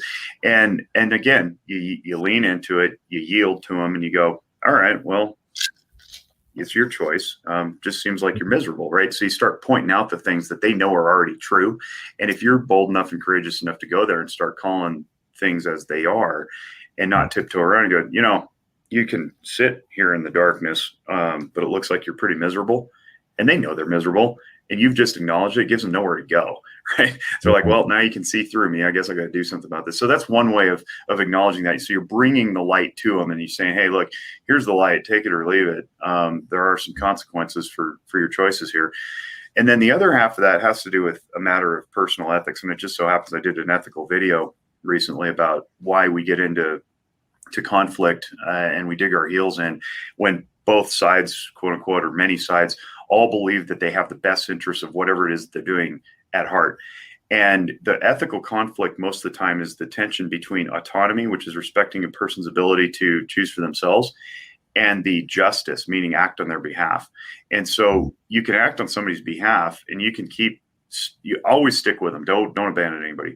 But doing it for them is a very different shade of helping, right? If you do it for them, what you've done is you've stolen their autonomy from them. And let's pretend that it's even possible to solve this person's problem for them, right? Let's say you do that. Well, now they haven't learned that they can do it for themselves. You've created dependence, and they're now relying upon you for the next problem that they need to solve. And that's an unhealthy relationship when somebody's dependent upon you to do things that they could normally otherwise do for themselves. And it takes an incredible amount of strength and non-attachment and courage to say, hey, I've walked you this far. Now you have to go through the door. I'm not opening the door for you. I'm definitely not shoving you through it. So I'm just going to stand here. And as long as it takes, I'm here for you. And sometimes that's all it takes, just sitting next to somebody and being like, I'm with you in this. I'm not going to carry your pain for you. I'm not going to pull you out of it, but I'm not going to abandon you.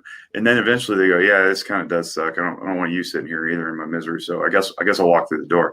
And that's when you can go, all right, you're on your own. And then what we have to do is watch them in their own distress and not try to carry it for them. Because a lot of times we want to jump into somebody's stuff to pull them out of it, not because we see that they're suffering as much as we don't want to watch it. And that's really hard to do. So it takes an incredible amount of self-discipline. Once you've led them to the point where they have all the information, they just need to execute, to let them do it. It's hard, especially with children. Those of you parents, grandparents, even, it's really, really hard not to do stuff for your children. So we always want to protect them from harm. And yet that's how we evolve. It reminds me of a scene in the movie Good Will Hunting, where Robin Williams literally sits there for like 3 straight sessions and doesn't say a word. And like, what are you guys talking about? We haven't talked in 3 hours. Well, why not? Because he has to make the first move. I can't he's got to make the first move, because without that, he's doing what I'm telling him to do. He's got to want to make this first move. And I thought that's a great thing. Also, you were talking about, being alone necessarily in all of that. And it brings up a question that Buck out there says, would you recommend getting a puppy dog to help them? I think that this, and I'm going to let the professional talk about this, and then Mike, you're more than welcome to jump in. But for me, honestly, I think that yes, I think that a lot of the time, at least in my experience and experience that I've been around some of my guys, is the feeling of being alone. And if nothing else, they might not be able to talk to their wife or their dad, or their mom, their brother and sister. Maybe a little dog, a service dog, they can talk to by themselves, and they know that the dog's not going to talk back. But I would say that anything, get creative. Anything that could possibly help someone, that I think needs to be on the table, and get creative with it. So Mike, Jake, when it comes to service animals, so I'm not going to talk about dogs, but service animals or anything like that. And I agree with G-Webs. He says that he thinks puppies can cure almost everything. I agree with that statement. I'm a big puppy.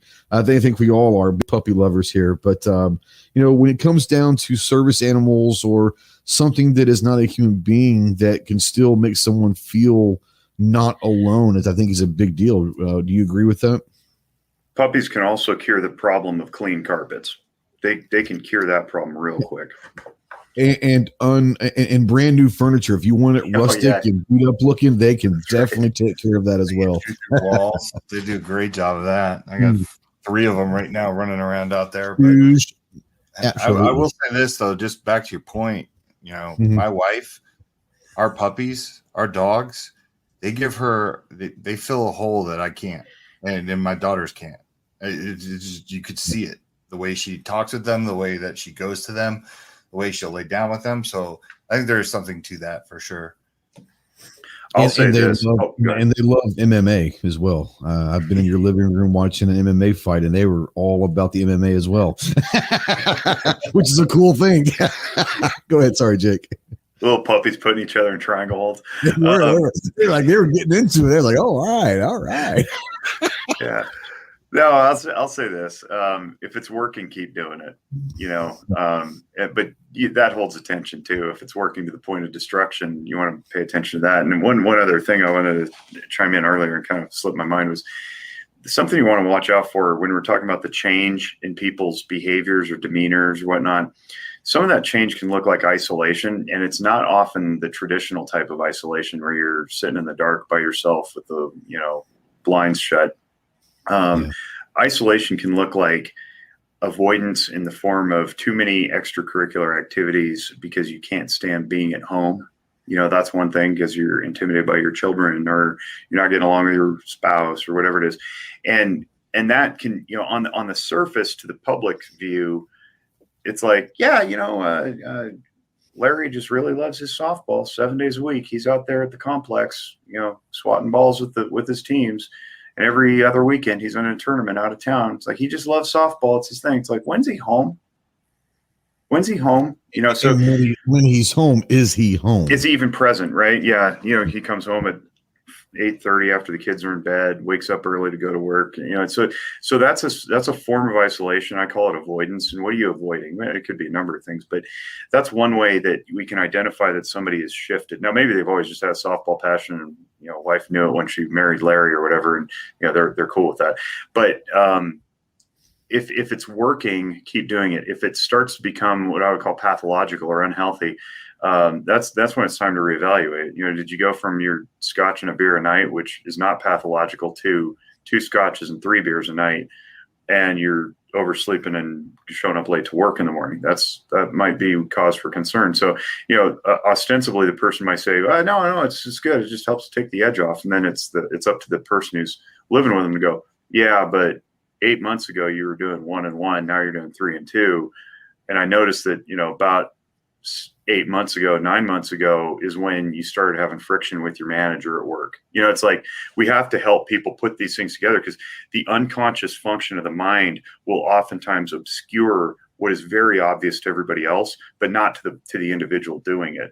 Man, you're working out a lot. Yeah, getting healthy, working out a lot, getting healthy. Are you eating? Oh no, I'm losing weight. that could be a problem too, because they're getting bullied at school or whatever. You know what I mean? So we want to pay attention to those changes that out of the norm that may have a logical justification for them, but it's actually just a rationalization. That's part of the awareness building as well. But if it's working, dude, keep doing it. It's working. Get a puppy. And I think there's something that you can also be in the lookout. It's something I've witnessed in my life is if there's something that habits or things that you've done. I saw that. Thanks, Buck.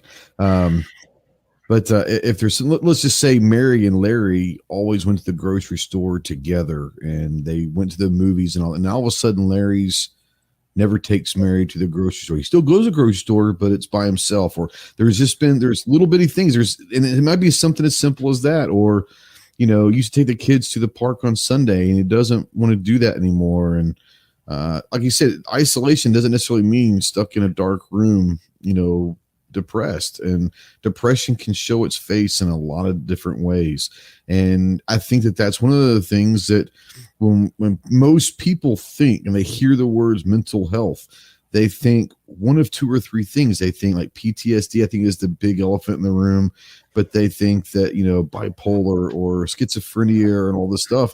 And there's so many elements and so many moving parts in the mental health arena that people don't think is mental health. And it's something that is simple as, what you would think is, oh, that's just Joe being Joe. Well, why is Joe being Joe? But I think that you hear, I would say that I'm one of them. When I hear mental health, my mind, just for specific reasons, goes to PTSD. And I think that, and you have the bipolar side of things and depression. All of these things are all part of it. And understand this is the tough thing about these is some of these are illnesses. They are diseases. It's not something that's made up in their mind. It is, sometimes it's a chemical thing that is made up. It's not just something that's, oh, I feel depressed. Well, sometimes it is a chemical thing that they are, having issues. So don't just think this person's just weak-minded. No, it's not necessarily that. Go ahead. Well, yeah, and I would argue that it 100% is a chemical, and you call it an imbalance. It's a little imprecise, but the idea is that, yes, we have neurochemicals that flow through our brains that tell our brains to tell our bodies to do stuff. And if you get too much of it, you get stuck in that mode. Well, that's no longer an emotion. It becomes a mood. And if you have a bad mood, it's a mood disorder. And that becomes problematic. And so we're evaluating these things over time. I'm a little cautious about the use of the word disease just because it tends to evoke a physiological condition that can be treated with a different avenue. I don't mind it. I know it's common parlance, but I tend to be a words guy, and diseases are typically left to the biological rather than the mental. But your point is still the same. And one thing I want to throw in there is the anxiety. And these days, anxiety is king. There's so much unrest and chaos and uncertainty in all areas of life right now. And we all have opinions on why and how. But what I want to share is that oftentimes anxiety can masquerade as depression. And I've seen countless instances of people who come into my quarters and looks, walks, talks, acts like depression. Even the prescriber has prescribed antidepressants, which if you have anxiety and you're prescribing antidepressants, that's like absolutely the worst thing you can do. And it's anxiety. And all it takes is a few talented questions to ask. And it sounds like I'm tooting my own horn, but there's a lot of lazy diagnostics going on these days. And what it is you got so much anxiety that you get to the point where you go, why try? It's too overwhelming. There's too much going on. And maybe you're too perfectionist. I see this a lot in children too. They're held to a super high standard. Their perfectionism isn't achievable, and they know that deep within themselves. And so they just kind of slide into something that looks like depression. But really on the inside, they're worried all the time about everything. And the way to get out of that is, again, go to the neurochemical function. Like, what is your fear telling you, right? These are deeper conversations, but I would caution everybody, like, don't just assume that the outward appearance is what it is. Sometimes they masquerade as other things. And when you start down a wrong path, you could cause some real harm. So be aware of your anxieties, be aware of what you're worried about. And I'll take a brief moment to mention this. So that there's a, I think it's Stephen Covey. There's a principle of sphere of influence and sphere of concern. Sphere of influence is like golf ball sized. Sphere of concern can be as big as your room. You can be concerned about lots of things. What can you actually do something about, though? And that is much, much, much smaller. So if you can make peace with the uncertainty of COVID and politics and economy and whatever, and then what can you control? That's your sphere of influence. You can control yourself. You can control your responses to environment. You can control how much time you spend doing things like doom scrolling Twitter. Personal testimony. I dealt with that. But even in my own mind, and I'll leave with this, to hand it off to somebody else, I'll testify that even working in this profession, maybe it's kind of a damnable misery, is that I have the level of awareness that I do. And I've got the tens of thousands of hours of clinical practice. Several years ago, I was in the middle of a pretty big shitstorm. Can we cuss on here? Well, I just did. Oh, hell yeah. So there's a lot of poop flying around, and like raining poop and swirls of poop. And anyway, life was not good. And it was because I'd just bitten off more than I could chew with various things. And there was a moment, speaking of the isolation, there was a moment I felt myself snap in the middle of church. And normally I like singing in church, and it's just, I sing poorly, but I like it. And I wasn't singing. I was just thinking about things. And I had this weird break inside my own mind where I was like, man, I am losing it. And I'm supposed to be the one in charge, right? And so we go home after church. My wife's mom happened to be in town because my parents were out of town. She's going to watch the kids visit or whatever. And I'm in the garage, and I just finished cleaning out my homebrew. I've cleaned out my beer fridge, and I was repairing some rust stains, and I was spray painting it. So, cover up the rust and rehabilitate the fridge. And I did not need to be doing that. I had like a zillion things I could have been doing. And I'm in the garage, and I'm spray painting, and Heather, my wife, comes out. She goes, "What are you doing?" And I turned over and I went, "I'm avoiding." And I knew it.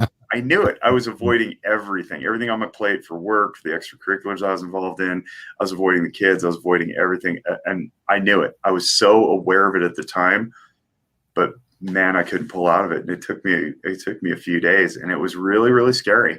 And in that moment of, several moments, it was several hours, but I was like, now I get it. I get why people kill themselves. It was bizarre. I wasn't suicidal myself in that time. I just had this awakening that I went, now I get it. I get how people could see that they're so trapped. And that was not depression. It looked like depression. I was drinking like a fish at the time, but it was anxiety. So, be mindful of that kind of stuff and be honest with yourself. G-Web's great question. Man, he's on the ball tonight. Mental health includes physical injury too, correct? A baseline brain mental testing to see where your mental health is at now can be useful if after an injury you see them different. I know they do this when it comes down to like head injuries, concussions. They have a concussion baseline in sports and all that. What about the idea of a mental health baseline? Is there a way you think that people could utilize this? Yes, we do them all the time. But I think it's tough to get that before and after, right? Because you want to know that when you've got your before, it's accurate and there's nothing else swirling in your life that could otherwise skew the baseline.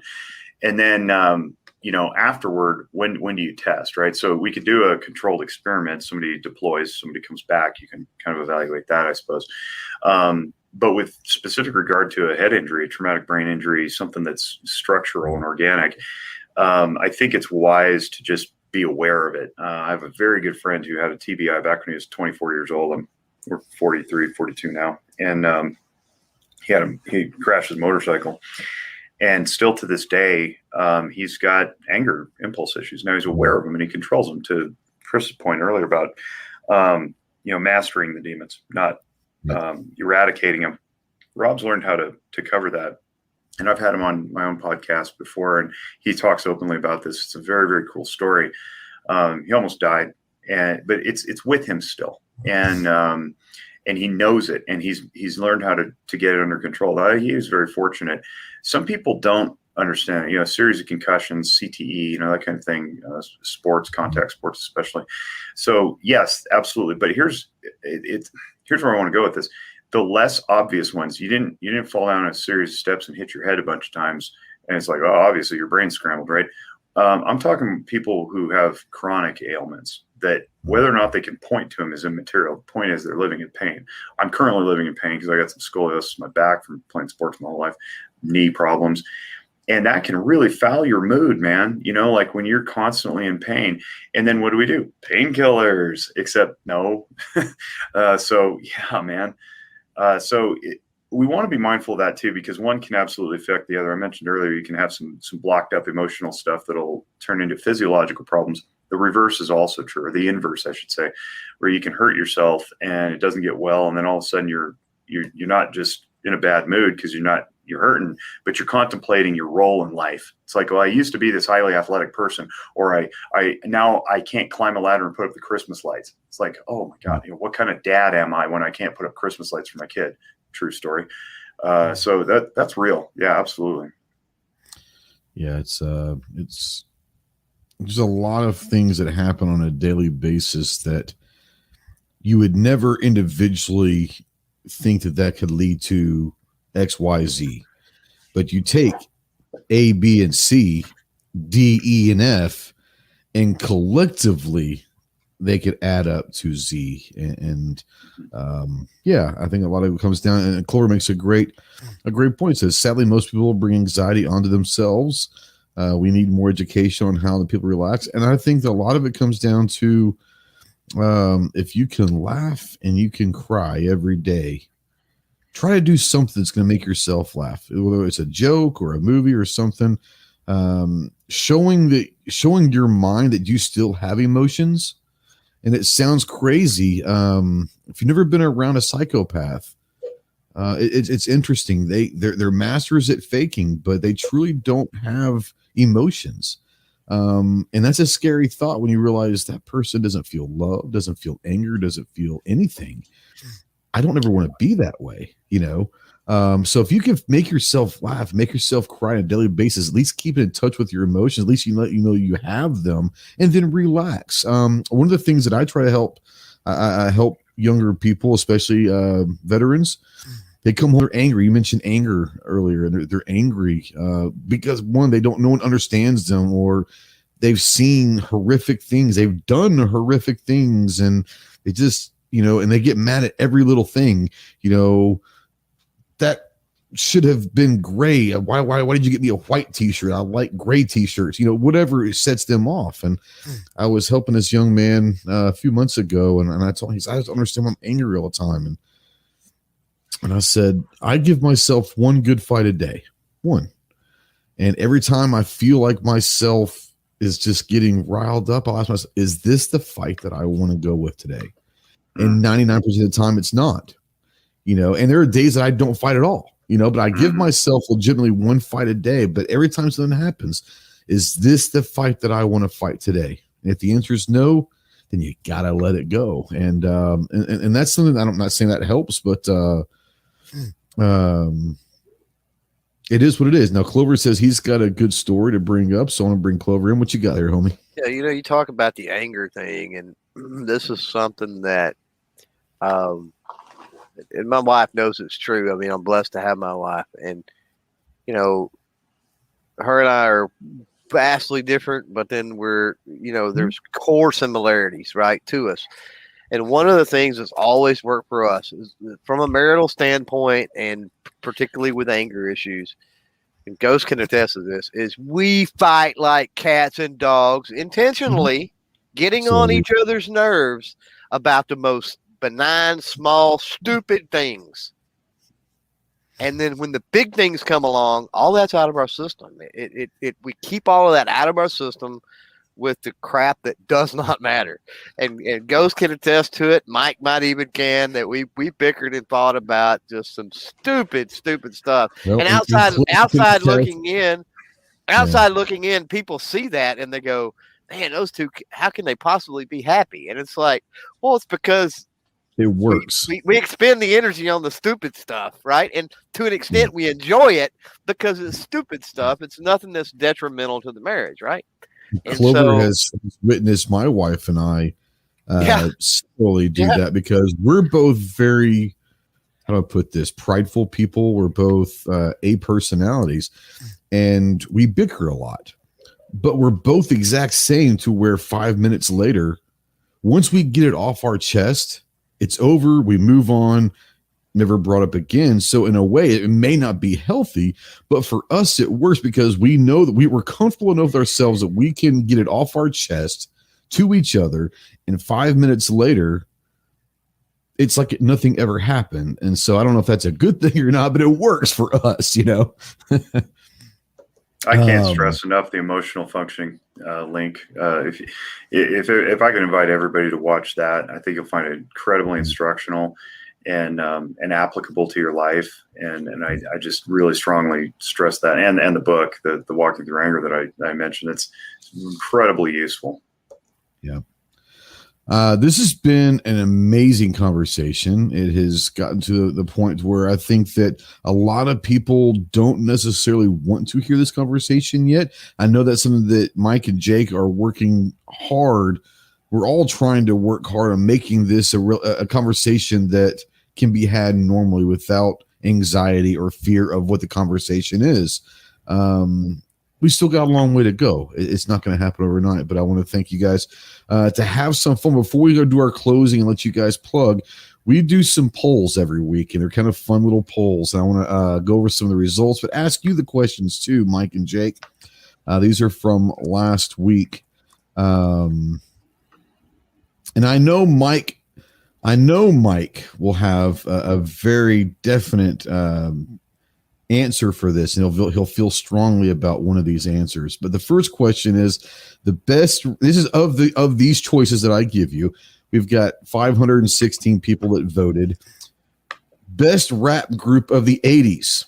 Your choices: Run DMC, Beasties, NWA, Public Enemy, or other. Tell us who you would choose. Best rap group of the 80s, Mike. Oh, I think you got to go with NWA. I think, yeah. Jake, do you have a best rap group? You're a little younger than us, but you and Clover are about the same age, so you probably are. You still remember the rap, the late 80s, early 90s rap scene that was so good. Yeah, my problem is I didn't get into rap until the 90s, and then I didn't look backward too much because I started playing music for my fraternity and fraternity parties in college, which was the mid 90s, and they didn't want to listen to the old school. Yeah. NWA probably simply because most of those artists struck off in their own, had their own prolific careers. So as far as impact across the industry, I'd go with NWA, but the Beastie Boys were so unique. They were. I hesitate to call them the original boy band, but it was just nobody had ever seen that before. Anti-boy band for sure, but they were. And it was hard. No one had heard of rapping guitars. Yeah, that's you look exactly at Ice-T, you take Ice-T, and Ice-T will tell you, I never would have come up with Cop Killer or anything that made him famous if it wasn't for Beasties. Yep. That's just the way it was. I remember my first rap album that I ever bought was Too Short. I don't know if you ever remember Too Short or not, but Too Short was my first rap album. And then obviously we had NWA floating around when we were in middle school and all that.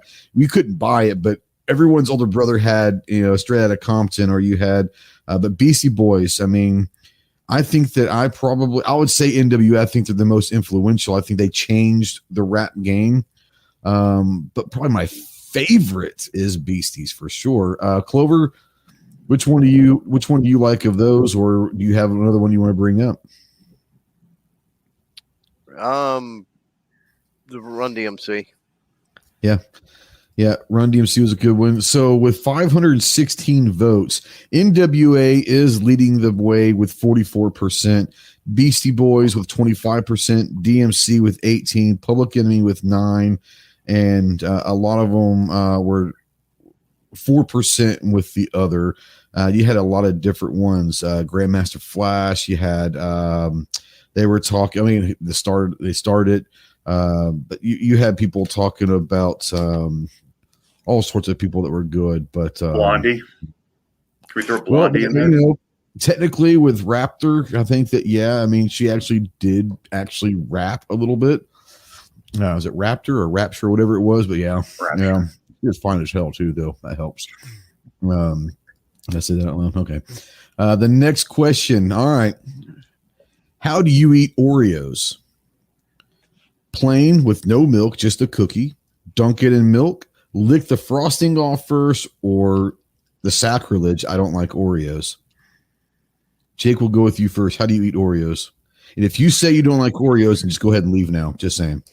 No, not at all. It's tough because they almost only come out on a camping trip, and so I don't have milk on a camping trip. So, True. But irrespective of that, I open it, I peel off the frosting, I put the cookie back together, I dip the cookie, and I do it again. But I don't eat the frosting until the end, until I have 4 or 5 of them stacked up, and then I slip into a pancreatic coma.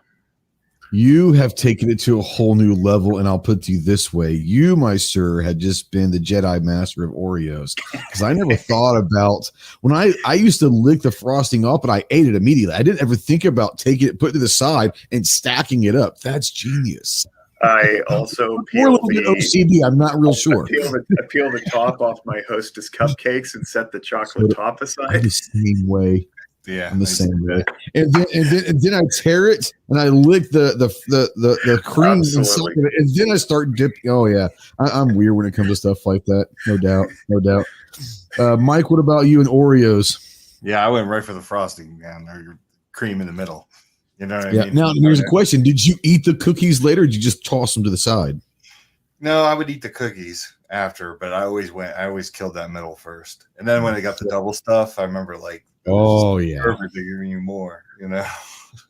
Yeah, I when I was a kid. Now I just dunk them and I eat them. But when I was a kid, I would take it off. I eat the frosting, and I always put the cookies back. And most of the time, I forgot to eat the cookies. Like I'd have 1 or 2 of them, but then I'd have this my friends or my mom or dad or whatever, they open them up and they're like, "What the hell? What are these just cookies in here?" All the frosting goes. Like, "Oh, that's my bad." It's like, don't put it back into the wrapper. And I was like, "That's my bad." But yeah, now I just dunk them. Clover, what about you? I'm weird. Oreos are gross. Ooh, get out. Clover out. Get out. Is he a communist? You son of a bitch. Yeah. You son of a bitch. If they're not Top Gun, if they're not lemon or birthday cake, I don't want them. lemon is good. I mean, they're good, but I mean, okay. Now you've just shot this whole thing to hell. So thanks, Clover. Appreciate you. You asked. All right. I did ask. I shouldn't have. I know better not to ask you sometimes. But all right. The last one, I always put kind of a gun. Theirs are funny, but there's some gun stuff. What is the best reason a gun is better than a spouse? The first one is a gun doesn't ask, does this new scope make me look fat? Answer 2 is you can buy a silencer for a gun. Answer 3 is you can trade an old 44 for a new 22. Answer, we'll say D is your primary gun doesn't mind if you keep another for backup. And letter E is your gun will stay with you even if you run out of ammo. So, yeah. I don't know if you guys want to be on record and on live video answering this, but hypothetically, if someone were to ask you this. So who in their right mind would trade a 44 for a 22? Come on, man. That was my question. Come on. Yeah, I would say maybe Hugh Hefner in his head. I guess we're talking age, not measurements, though. I'm thinking measurements, right? Well, measurements, that's, hey, some people like the athletic thin look. Just saying, but that's what it is. Well, 40, I mean, in that defense, 44s don't typically come with 110 round drum mags that you can slap into them. This is true. This is true. E for me, by the way. What is it? E. Oh yeah, your gun will stay with you when you run out of ammo. Because vasectomies and all. Well, see, I look at it and I get what you're saying, but when I wrote this, I didn't think of the ammo being like that. I'm thinking ammo being money. Like a gun will stay with you if you run out of ammo. A woman may not stay with you if you're out of money. I'm just saying. I'm not saying that it happens, but hypothetically, there have been women known to do that. Didn't 50 Cent talk about that in 21 Questions? Something like that. Luckily for my wife, she would marry me when I was making $12,000 a year in the Marine Corps. So it is what it is. Yeah, but that was like 1963 money. Yeah. She knew me when I had zero money, and all that. But no, it was just back in 63. Back in 63. There's a song about that, I believe. Anyway, so yeah. Huh? Is it summer of 69? No, it was I want to say it was Jackson Brown. That was 1963. Yes. No, you're right. Running on empty. I'm thinking there was something about 1960. I was 17 in 1963 or something like that, and running on empty. Maybe not been Jackson Brown. But I don't know. Like I said, What a Night. You're thinking of What a Night. Yeah, that was What a Night. That's the Four Seasons. That was a pretty good one. All right. Anyways, what the hell? We can go down that rabbit hole. Back in 63. Yeah, I want to say there's a Jackson, like Running on Empty was, I was 17 back in 63 or something like that. I don't remember. Anyways, whatever. Okay. People, hey, we're in the. Maybe it's us, Mike. Maybe it's us. We only bring the clunky things to other people's shows now. Our podcast is either clunky in the beginning, clunky at the end, or both. There's always a moment. Now we've ruined somebody else's show. You believe that? Well, see, I usually it's sad. I usually have this segment early, like right in the beginning, because at that point, like the whole show's shot. And I did it at the end this time because I wanted to have the conversation we had tonight and then go with the shit shooting and all of that. But I figured if we did it tonight, it starts to show off at a really bad precedent. And I really wanted to talk what we talked about tonight, so I did it. I did it last, but we typically start with it because I might have 2 or 3 topics that I want to talk about, and then once this starts, 2 hours later, we haven't touched the first one because it's taking us down rabbit holes we never thought we're going to go down to. Still trying to figure out how old you were in the song that you heard 2 hours in. Well, I'm yeah, exactly. I'm not that. I'm 46, so I'm not that much older than you are. But you're 42, 43. I think Clover's about that same age. I think Mike's a bit older than us. I'm 45. You're only 40. I'm the oldest one. Okay. First of all, I thought you were like 47. I thought you were like a year older than me. You're a year younger than me. Yeah. No, I'll be in October. I'll be 46. Oh, fantastic. But I look a hard 49, and I think that's what threw you off. Well, I think we all look hard. I think we've all been through enough. Jake came in before the show. He goes, I brushed my hair because of my gray, dude. Well, I mean, really? I didn't even know they made people that old. Look at that. You look like Doc Brown. Seriously, I look like the Backstreet Boys in freaking like 30 years later. Like he used to be blonde. Now he's gray. Hey, it is what it is, Backstreet's back. All right. Don't forget to frost your tips. Well, they're frosted naturally. They are definitely frosted naturally. Good Lord. Oh, shit. All right. Say it's larger than life. It is larger than life. It is. God, stop. All right. Before we get going down some serious rabbit holes, I'll keep these guys on for a lot longer. We've got some time. Jake, I want to bring you in first and tell people where they can find you. While you're doing that, I'm going to be putting the Zephyr Wellness website out there. Tell people where they can find you, different projects that you're working on that people need to probably go and check out. And first of all, thanks for coming on, buddy. I really appreciate it. No, my pleasure. I love sharing this stuff, and I'm always, humbled that people listen. Seriously, it's cool. So I'm on Twitter at Jake Wisk, JakeWisk, and Instagram, but that's a kind of private account. You just see my family and stuff on there. And then zephyrwellness.org. I already sent out that thing. I have the podcast called Noggin Notes. We have the podcast Guns Mental Health. And, you know, I don't know what else you want to say. We're working on a lot. I just like what I do. I had an interesting question asked me a couple of years ago on somebody else's podcast. This guy asked, with all the stuff you do, what do you do for fun? And I was like, that's weird. Like, well, here's how I answered. It totally caught me off guard. I was on my heels. I said, you know, it's all enjoyable because the only chore that I see is actually my paperwork. I hate doing log notes, but everything else, all the community endeavors, all the boards that I sit on, all the, you know, philanthropies and whatnot, I'd be doing it anyway. Podcasts, YouTube channel. Zephyr Wellness does have a YouTube channel, by the way. There's one guy on it. It's me, but we got a YouTube channel. And I'd be doing it anyway. I'm just blessed enough to have my salary generated by my employees, so I can do things like this. And I think that's my drive, is to not waste the opportunity to go make change and help people. So I invite everybody to kind of maybe look through life through that lens, because it was something that caught me pretty square in the eyes, and realized, man, I really enjoy all this stuff. None of it's a chore. I choose it all. So if you find yourself doing stuff in your life that you don't choose, maybe reevaluate it and, you know, replace it with something you do enjoy. And so thanks for having me. Yeah, I think that there's something that probably a lot of people heard, some variation of it. You know, when you're growing up, if you do something you love, you never work a day in your life. And I think that's something that is absolutely true.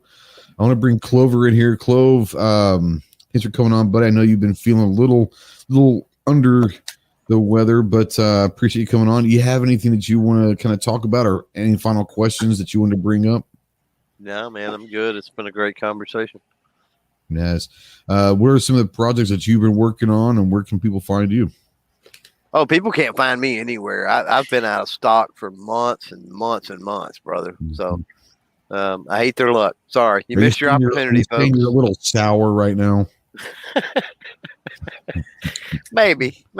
Dropped a video today. Let's see what kind of love I get. I'll mention that. That's good enough. We'll see if they're smart enough to go find it. Clovertac.com. If you want to find anything, it's pretty simple. Now, come on. Just spoon feed it to him. Ghost loves y'all. Ghost loves y'all. Spoon feed you everything. Take care of my homies.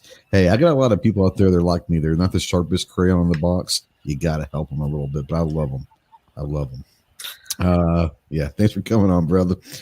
Mike, man, what an awesome journey the last few years have been for you.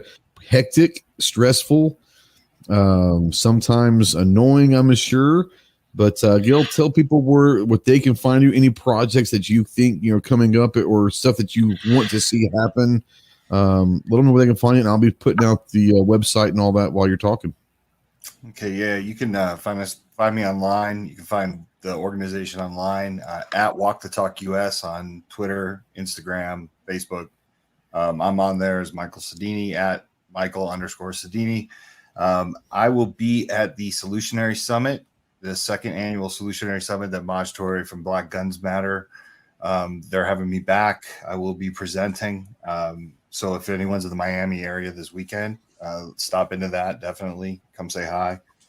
And then besides that, we're just going to be doing Walk the Talk America things, man. We got a little college run coming up, and going to continue to do what we do. Most of the stuff we do is behind the scenes, and keep fighting for the 2A and getting rid of the damn stigma that comes with firearms and mental health. So, absolutely. Well, thank you both for doing what you guys do.